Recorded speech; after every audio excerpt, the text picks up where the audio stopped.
Hey guys, this is Comic Uno, and today I'm doing a review for Class, episode 1 and 2 of this new Doctor Who spinoff. So I wanted to talk about this show because I am a sucker for high school stories, especially supernatural, sci-fi type high school stories. So, disclaimer, I've only seen a few Doctor Who episodes. I know the very basics of Doctor Who, but I am definitely reviewing this as someone that's not a hardcore Doctor Who fan, so that's a disclaimer. But let's start talking about the show. So the show takes place in a high school, and it's a high school that's based in a lot of Doctor Who's history. So weird things happen. The Doctor worked there for a little while. So yeah, the school is very connected to the Doctor Who universe. And now we have these two new characters, alien characters that have been in the school for a little while. They've integrated into the school, made friends, I guess. One's a teacher who hasn't made friends, but made an impression. And they're the catalyst of these shadow people coming to the school and seeing our other characters, April, Tanya, and Ram, connected to these shadow people now. Especially April, because in the first episode, she has her heart in the shadow person because they are sharing the same heart right now. And then also Ram, who lost his leg and who's an athlete. So that is a big deal for him. So episode 2 is the ramifications of Ram losing his leg. So it's more of a Ram episode than anything. And they don't really talk about the shadow people as much, but we get to see other creatures coming into the school, like this dragon creature that is connected to Ram's coach, and it looks like they're making a ragtag team of our characters by episode 2, saying, alright, there's some weird stuff happening here. We gotta defeat the shadow people. We gotta keep this all under control because no one else in the school really cares. And there's people dying all over the place, but we gotta control it. Very Buffy in that way, where people are dying and the school kind of just has to go along with it. That is very early seasons of Buffy, the high school seasons. So when I think of the show overall, I will say, if you've never seen Doctor Who before, it's a very easy show to get into. Obviously there's references to Doctor Who, and I'm sure Doctor Who fans will be like, I get that name, I got that reference, cool, the Doctor's in this episode.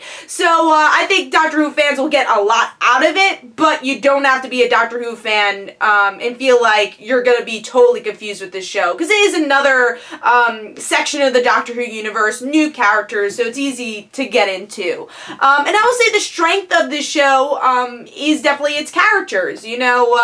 Very developed characters, even up to episode 2, where we learn about their background. We know Tanya's family situation, April's family situation, all of the family situations, which not a lot of high school shows tend to do.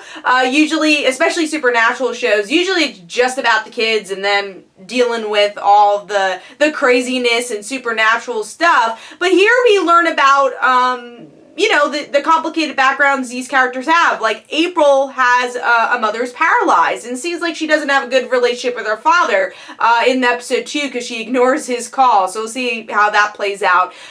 We also have Ram's father, who seems in the beginning, because he's always watching him as he plays soccer, maybe kind of hard on him to play sports, but by the end just wants the best for his son, and it does seem like he still wants him to play soccer, but I think that's an American term, football, for the British viewers.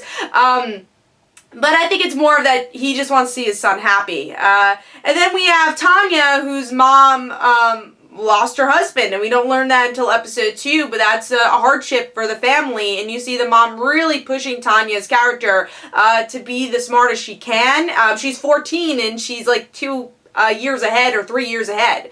So really well done character development. And I think especially episode 1 we get character development, of course, of our catalyst characters, Charlie and Quill, or Dr. Quill, and then April, because you get to see her connected to these shadow people in some way because of the heart plot. But then surprisingly Ram gets a very big focus in episode 2, and he becomes a more likable character, and I thought it was a really smart plot move to make his leg cut off because he was really kind of cocky about being a good sports player, a good athlete, and by the end, well, he kind of has to rework his life, and especially because these characters have seen a lot of trauma in these past 2 episodes, so they kind of have to deal with that too. I feel like in Buffy, a good example is they kind of ignore the trauma in the beginning of the high school years. It's not like the high schoolers mourn for like a minute and then they kind of move on to the next villain of the week.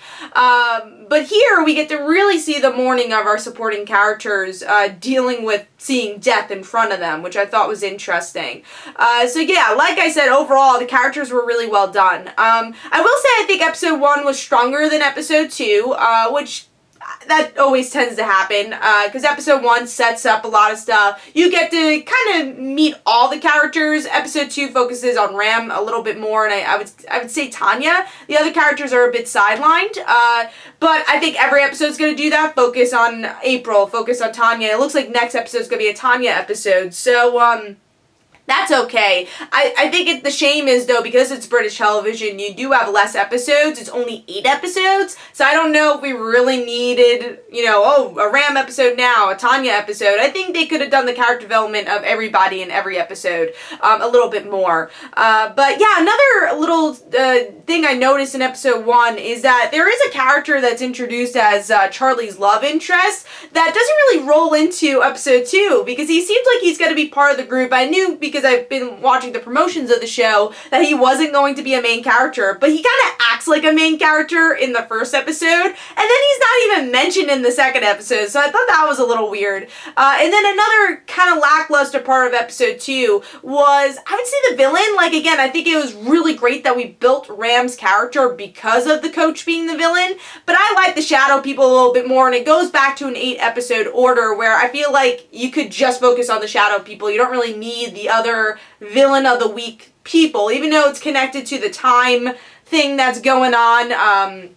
I don't think we needed the dragon coach character here, or at least build on more of the shadow people as we see the dragon and all that. So, yeah, I think episode 2 was a little slower, but still a good episode. And overall, a good show. I've been enjoying it. I like the characters. I am curious about the whole April sharing a heart plot, because I'm really fearful that the character will, it doesn't seem like this, but, other shows I think would go this direction, that the character will obviously have this heart plot, she's the middle of the story, but a lot of times other characters will go save her and she can't save herself and kind of become a bigger character because of this plot.